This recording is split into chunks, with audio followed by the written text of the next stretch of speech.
wanted to make a crazy chaotic auto battler idle game for mobile.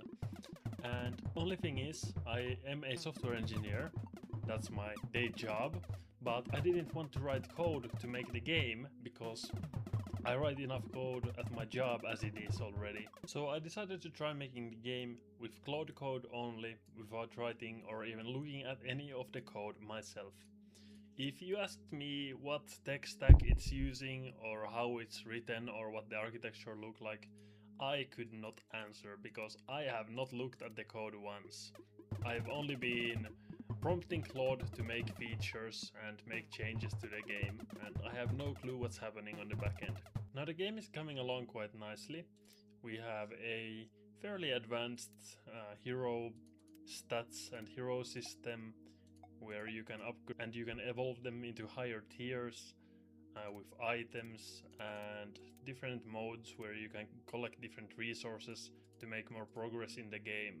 And the point of the game is to collect the units and build powerful combinations where you have some synergies and good team compositions where you can go further in the campaign and watch your units defeat the enemies in battle. And I personally like games like these. I think it's a lot of fun to collect the characters and try to make progress a little bit every day. It's, a bit of a slop genre in a sense where, you're just gambling for better units and trickling away at the progression in the game at a slow rate. But, eventually after playing for a few months, you reach the end game or complete the game. And in this video, I wanted to take a look at how this game came to be. What are the prompts I used to make the game? We'll basically take a look at the full list of prompts and how those resulted in this game existing. Yeah, without further ado, let's get into it. Let's take a look at the prompts. Let's take a quick look at the kind of evolution of this game. Now the challenge here is that the game basically contains a lot of stuff for prompts. It has almost 5,000 lines of prompts, and as you can see, a single prompt here is only one line, and some of the prompts are very long. Like all of this text is just one line under 5,000. So we cannot really realistically just go and read them all. That would take a while. But we're gonna ask Claude to make some summaries for us for what actually happened during development. Oh, these are not my prompts actually. Some of these are just the summaries from how Claude Code works. So basically whenever you summarize the context or compact the context, it does a summary like this. So not all the prompts are quite this long. Now taking a look at the summary Claude created out of the hundreds of prompts, you can see that about 250 prompts total, which is still quite a few. It's nothing crazy, almost 290 it says here. For example, another game I was working on is, I think it's more than 1,000 prompts by now. So this is like still nothing crazy. And it's spanning around 6 days, but you can see June 15th has quite a few sessions and June 14th as well. So I think there might be an issue with the dates, but the time span is correct. I have been working on this for about a week. Not sure if the dates are correct though. But the main idea is that I first, started with kind of a bigger design doc where I explained all the things I already had like planned in my head about the game. After that, the first goal for me was to validate the combat feel. Since I was making this with AI, there was a risk that, if Claude writes the code for the unit interactions, it's gonna be just AI slop and it's gonna look bad, when you actually play it, when all the animations are just made by Claude and the interactions, I was worried I couldn't get the juice I wanted into the game. So after validating that the combat feel actually had some potential of looking good without using a game engine to make the game, and once I was actually happy with the feel of the prototype, then it was time to work at the actual thing the player is doing, which is managing the hero loadout. So basically, how do you select which heroes are in the squad, and how do you get new heroes and upgrade them? And for a game like this, there's actually quite a lot of UI involved. There's the upgrade UIs where you upgrade the level of the heroes. There's the inventory views for equipping and unequipping items for the heroes. There's the kind of inspection view where you can look at their stats and abilities. You can see the skills the unit has. You can level them up from here as well. And you can evolve them into the next tier of unit, which still needs some juice. That's a bit anticlimactic for a big achievement. But either way, there is a lot of UX, and basically almost everything you see is prompted. Basically none of the UI is something where you just tell Claude what kind of game we're making and it just nails the UI. Almost all buttons and all the elements in the layout are things that you actually have to specify yourself and iterate on. It very rarely gets things right on the first try. And that basically applies for all views. And a big portion of the prompts is just fixing layout, removing things it added that you don't want, adding things it didn't add that you would have wanted, and so on. And the UI here, it's kind of laid out step 3 or something, but honestly the UI is like an evolving process. Every feature needs UI, so after every feature you iterate on the UI as well. Also progression systems. This one I remember quite vividly. I realized that every time I'm testing, it seems like every now and then the progress resets. That's a good time to create a progression system and a save system as well. The economy system and the AI player is an interesting one. So for a game like this, there's a lot of luck involved with the heroes you roll and with how the game progresses when you play, or sometimes there's a lot of luck, sometimes there's not. It also depends on the design. But the real challenge is that it takes around, a month or two to get to the mid game, kind of to make progress, a meaningful amount of progress and unlock everything there's to see. And the challenge is when you're testing it, how do you actually test something that takes weeks to see happen in the game? And for that I created economy simulations and a kind of simulated version of the game. And it's not here. It's actually, I just have to go to localhost. I think it's this one. I need to turn it on. Alright, here we go. The idea is that you can just run the game with either a programmed simulated player. You can see it's making progress here.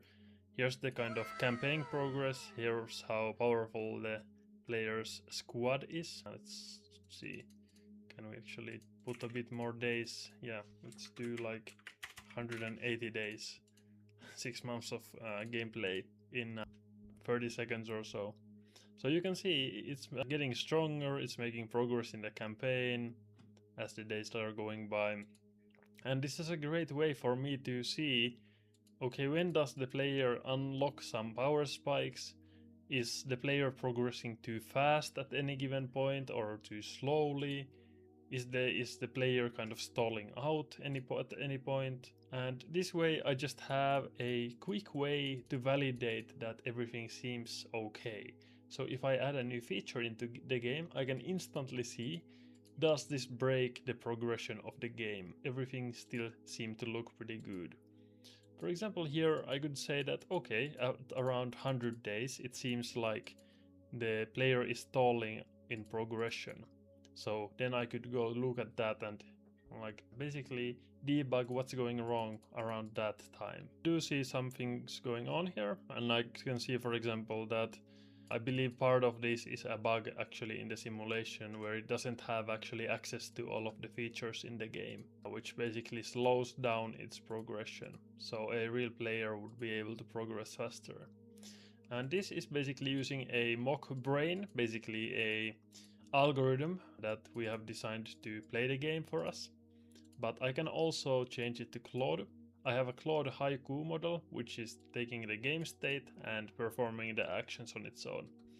It was a cool experiment, but it's honestly a little silly, since it's basically making very simple decisions every time, and it's quite slow, but I'm not sure if it's actually doing different things than just an algorithm. It could be very cool if the decision space was maybe more interesting, or if it was given more information about the decisions, but with the current implementation it wasn't really what I was imagining. But basically, after the basic economy setup was done and I had the economy simulation to validate that the economy was looking at least decent, after that it was also time to calibrate the difficulty of the game so that the economy was okay and the difficulty was okay. Well, I guess mostly here the point was to actually build the systems to test that automatically, but after that it was time to create more content for the game, increase the combat depth and add basically 4-star units, more rare units, and kind of like unique abilities for them so that they really feel unique and they have some personality in battle. And that's basically what you can see now in the game. All the different units have very distinct looking abilities. Yeah, and those abilities are basically what you're seeing now, with all the different poison and fire going on, and these kind of homing multi-projectiles and blink abilities of the assassins. A lot of it is working great, but there is of course a lot of tweaking still left to do. A lot of the characters are, especially I think the melee characters, are a bit too subtle maybe, and it's hard to see what's going on in the melee combat. So I would like to make more visual abilities for them as well. But other than that, I think it's looking really cool. It's looking just like what I kind of imagined this game would end up being.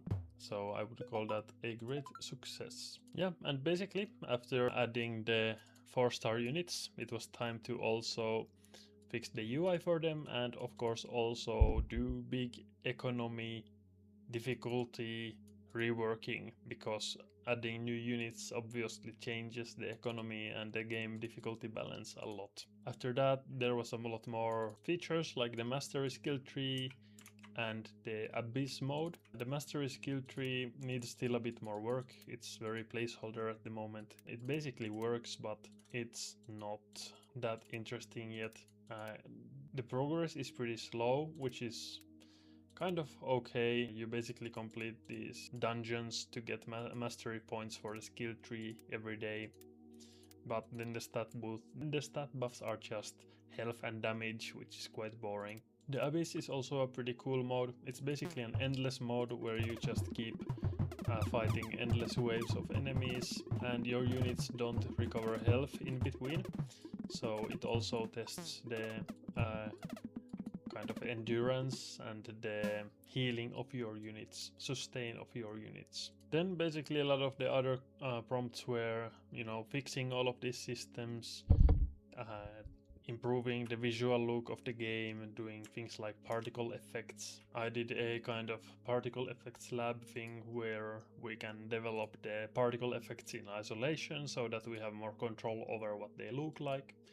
This was a really good call, and I would recommend this to anyone who wants to use Claude to create kind of programmatic visual effects for their games, if effects like these fit the game visual style of the game you're making. I think it's still better to get a real artist for games, but for many style of games this works just fine, and this still gives you a lot of control over the final look of the visuals. And the summary here, some of it I agree. Tooling instead of guessing is great. I would strongly recommend you guys to build tooling, whether it's for particle effects or for game balance, or even if it's for things like editing the items available in the game shop, creating these kind of unit galleries where you can view everything, or a sprite sheet editor where you can import the sprites for your game or edit the sound effects in your game. all kinds of tools like this can be really useful for AI-powered game development. Rule set to memory. Yeah, this partially is spot on. Some things that Claude keep getting wrong, it's good to create skills or add those entries to a claude.md file so that it can store those instructions and use those later. Many of these rules are things that I was annoyed by. I think this is basically one of them, where Claude would add obvious rules into, or obvious hints into UI. You know, if you have things like this UI, if you had a text here that said click on a card to inspect, like that would be obvious and useless, and we would be just wasting UI space and player focus on useless instructions. And what's even worse, if the instruction is completely obvious but something else on the page is not obvious, then the players are wondering like, why is this the instruction? Why is it not something useful? So in my opinion, it's better to have no instructions at all than a useless instruction. Yeah, sometimes I also prompt like just the symptom or just what I observe. Then Claude can try to fix it, but the problem here is that often it doesn't really fix it that right. Some are very like, so for some stuff it works. If I say something is too easy to misclick, it can fix that pretty easy. Then if you say something like feels very bad, there's a high chance that it's not gonna get the right fix for the issue. Yeah, overruling defaults is a classic one as well. If you have vague prompts, Claude will do a lot of stuff and half of it will be wrong, and then your task will be to fix it.